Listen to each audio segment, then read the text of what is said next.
The case of Senator Nancy Schaefer. Who was Senator Nancy Schaefer? A Republican member of the Georgia Senate, Nancy worked to stop the North American Union and was against the TTP. Shortly before her death, she published a paper called The Corrupt Business of Child Protective Services. She died under suspicious circumstances in 2010. Nancy died aged 73 on the 26th of March 2010, shot by an unlicensed gun in the back while sleeping. Her husband, Bruce Schaefer, was shot by the same gun in the chest. Mainstream media and later the police announced it was a murder-suicide perpetrated by her husband. What we know: months before Nancy's death, she started using throwaway cell phones because she suspected hers were being tapped. Nancy and her husband Bruce were devout Christians with loving family and grandchildren. Even long after their deaths, friends and family were reportedly too afraid to talk to journalists about what happened. One of her acquaintances revealed that Nancy feared for her life and avoided traveling to Washington, D.C. as a precaution. This is what Nancy Schaefer wanted you to know. Nancy was in the process of publishing a book revealing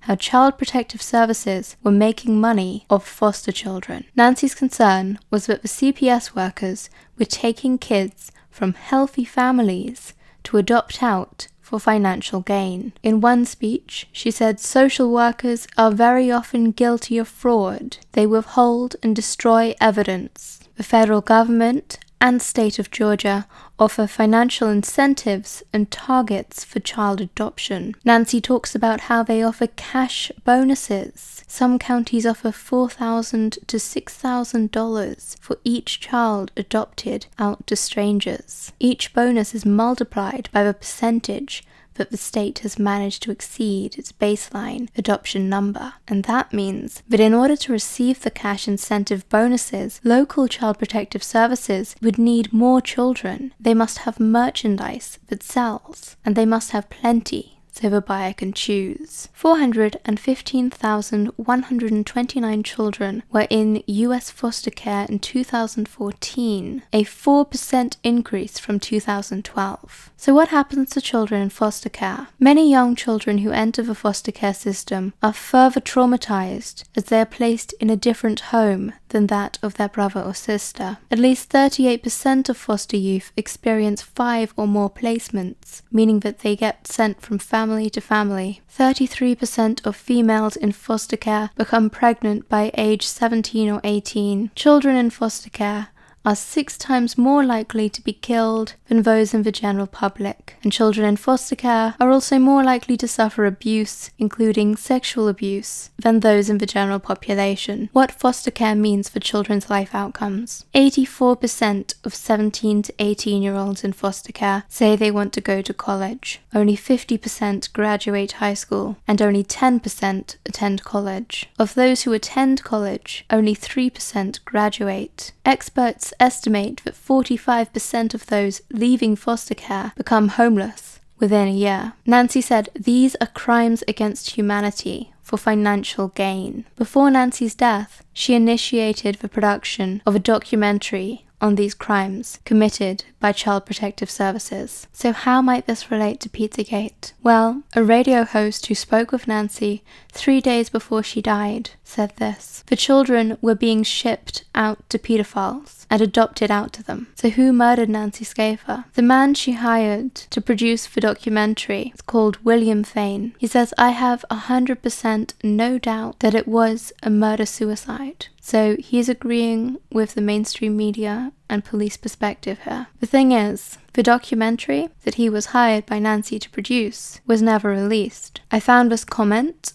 on William's public Facebook page. Someone said, you did an interview in 2010 that said the documentary would be done in 3 weeks, and you promised Nancy and her husband you wouldn't let anything or anyone stop you. Then, when asked when it would be released, you said the people of the country had a right to know about CPS, and it would be released within a couple of months. These are your words, not mine. And William responded to him, obviously, I changed my mind. What made William change his mind? Well, I contacted him via Facebook Messenger. He saw my message, and he didn't respond. Someone who says he knew Nancy for 15 years says this: "I've spoken to several people who know her better than I do. They believe that the murder-suicide theory is highly unlikely for any one of the following reasons." And I'm not going to read all of the reasons to you, but I will link this article below. So here are some of the reasons. Friends who knew the couple best state that Bruce would simply not have the capacity to kill his wife. Nancy was dedicated as a national leader to help needy people overcome abuse within Child Protective Services organizations. Nancy was actively exposing corruption within the Department of Family and Child Services, including actions by the DFCS director in the county where she lived. Nancy knew that she was needed in the fight against child sex trafficking in Atlanta, which has one of the highest activity rates in the country. Bruce was highly supportive of Nancy's work for decades and would have little or no reason to suddenly try to kill her at such a critical juncture in her career. Specifically in Georgia, former Senator Nancy Schaefer had found during the last few years that the DFCS in Georgia housed children in a foster home with a known pedophile who molested the children. The DFCS in Habersham County failed to remove 6 children from a home where they were being abused and tortured. The DFCS in Georgia turned 2 girls over to a California father who had a pornographic video business. And the examples like this, unfortunately, go on and on. Some last words from Nancy. Abolish the federal and state financial incentives that have turned the CPS into a business that separates families for money. She said, "I have witnessed such injustice done to families that I am not sure if reform of the system is even possible. Many children disappear and are never heard from again." A special thank you to the primary sponsor for this video, the Concerned Citizen in Australia. And if you would like to take part in sponsoring these videos, head on over to Patreon. And if you're new here, please subscribe, and I'll see you in the next video.